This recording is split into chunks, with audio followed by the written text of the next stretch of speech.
C'est déjà demain avec Anthony Morel, le père Morel. Non, mais à chaque période de Noël, nous vous appelons le Père Noël. Parce que vous arrivez avec des cadeaux. Dans ma hotte. Dans votre hôte. Et aujourd'hui, vous êtes arrivé avec des cadeaux high-tech, enfin bon, qui nous replongent au XXe siècle. C'est ça, c'est un peu les vieilleries là que je vous ai apportées, mais c'est les vieilleries. Vous avez très à la mode. sorti vos vieilleries du placard.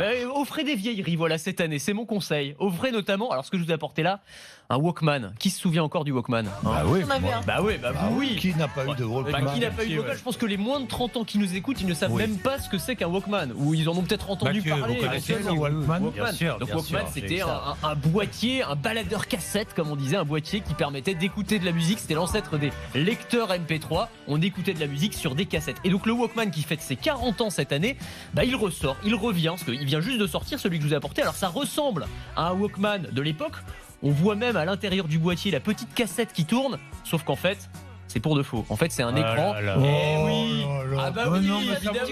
vaut pas le coup. À quoi ça sert d'avoir un faux Walkman? Parce que vous avez le look. Alors je suis d'accord. Je vais vous dire, moi, mon conseil, ce serait d'acheter effectivement, de chiner sur le bon coin un vrai Walkman à 10 ou 20 euros. Parce que celui-ci coûte 450 euros. Combien? 450 euros. Un faux Walkman à 450 euros. Chez Sony, ils sont forts. Attendez, Jean-Jacques. Ils n'en vendront pas. C'est un faux Walkman, mais c'est un vrai lecteur MP3. C'est-à-dire qu'on peut écouter sa musique sur sur Spotify, sur Deezer. Donc on a le confort d'un lecteur moderne, mais avec le look du Walkman ancien. Mais je suis d'accord. Ça s'appelle Walkman. Vous savez ce qu'on va faire demain? Non, je fais une parenthèse. Parce que c'était en marchant. Oui, c'est ça. En fait, c'est le patron de Sony qui, en marchant, se disait ce serait bien de pouvoir écouter la musique en marchant. Du coup, ça s'appelle Walkman. Absolument. Bon, vous savez ce qu'on va faire demain? Chacun va venir avec sa musique. Une musique qu'il aime bien. Ah, c'est pas mal. Demain matin. Alors, on va fêter Noël. Demain, c'est quoi? On est le combien demain? Nous sommes le 19. Non, vendredi, on fera ça. Ouais, vendredi 20. Contre toute attente. Vendredi 20, c'est aussi les pulls moches de Noël. Les pulls moches, on aura on va faire une matinée spéciale. Contre toute attente, les cassettes reviennent au goût du jour. Voilà, donc si vous achetez un vrai Walkman sur Le Bon Coin, vous avez les cassettes qui vont avec. Alors c'est très étonnant, on connaît le revival du vinyle qui revient en force, mais les cassettes, elles aussi, se vendent de mieux en mieux. Alors c'est pas de la même ampleur, mais quand même, c'est que maintenant tous les artistes un petit peu à la mode. Tiens, je t'ai fait une petite compile. Si tu veux, toutes Mathieu. les cassettes que nous avons chez nous, elles sont toutes défaites. Il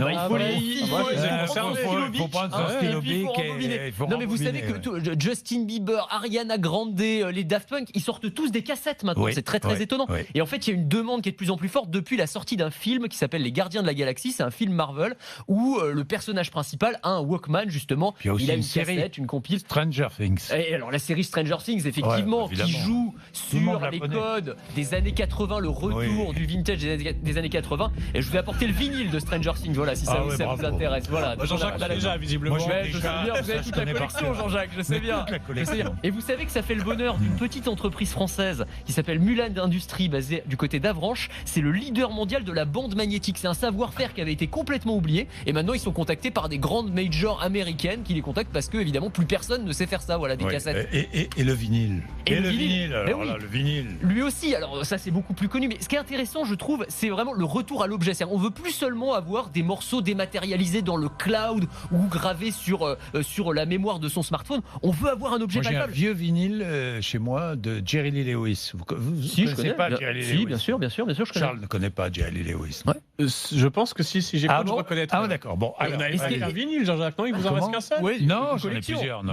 Celui-là, je l'aimais bien. Vous savez, ce qui est très intéressant, c'est que ceux qui achètent des vinyles aujourd'hui sont beaucoup les jeunes générations qui n'ont pas connu les vinyles à l'époque. Ils n'ont même pas connu cette époque, mais ils reviennent parce que, encore une fois, on a envie d'avoir l'objet. Et pour la première fois cette année, les ventes de vinyles aux États-Unis vont dépasser les ventes de CD. Les courbes vont s'inverser, ce qui est assez étonnant quand même.